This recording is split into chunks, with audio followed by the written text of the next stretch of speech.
Assalamualaikum warahmatullahi wabarakatuh. Bapak mama, bapak-bapak, mama-mama, nusanak sadwalanyo.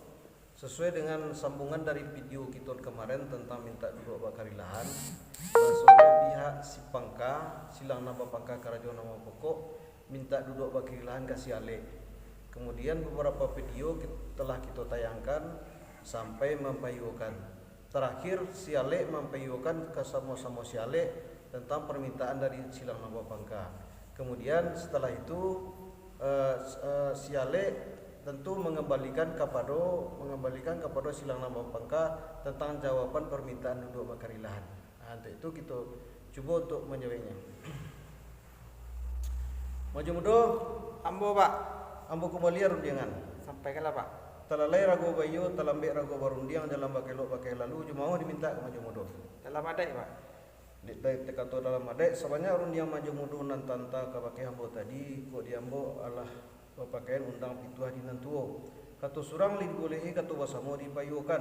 Allah dijapi jangkauan nang kabuah barinyo kaparo ninya dengan mama ipa dengan bisan sarato sialik nan dapat dang haduk di tengah rumah nangko. Kok kateh lah bawa meningadah kawah lah bawa mana kuasu kita lawan bayo. Kok kabukik lah dapat angin nan selesai kalurah lah dapat ayah najani di saya nan lalai. Kok boleh ayah di pamuluah boleh kato di mu pakai bakalan nanta pakai hambo simpai manta pakai maju mudo. Maga nang kabuah warinya permintaan dari silang Pangka Karajo na pokok tentang duduk bakari lahan. Insyaallah la di lama dai nama pakai la melimui ni mama nama sabo la itulah kabuah warinya tu maju mudo. Rupanya lah sampai pak. Umpama lah. Maya pak. Lain. Si upiak nak ranah berumah di tapi-tapi. Dahulu kata basrinah, kemudian kata basicapek. Arti kata capek pulau kembali rumah apa? Cak cepek mudo. Ba kecapeannya sebanyak dengan tanta ga pakai apa, dia apa lah ba pakaikan undang pituah nan tua juo. Iyalah. Katih lah dibawa meningadah ke bawah lah dibawa mana kuasuk kidalan bio. Iyalah. Kabukit lah dapat angin nan selesai kalau lah dapat air nan nyanyah lah dapat air nan sejuk. Saya nak landai. Iyalah. Allah boleh air di pembuluh, Allah boleh kata di mu pakai. Mu pakai bagala dan tak ke pakai apa sifat manta ke pakai hambu. Tantangan nak ke buah barinyo.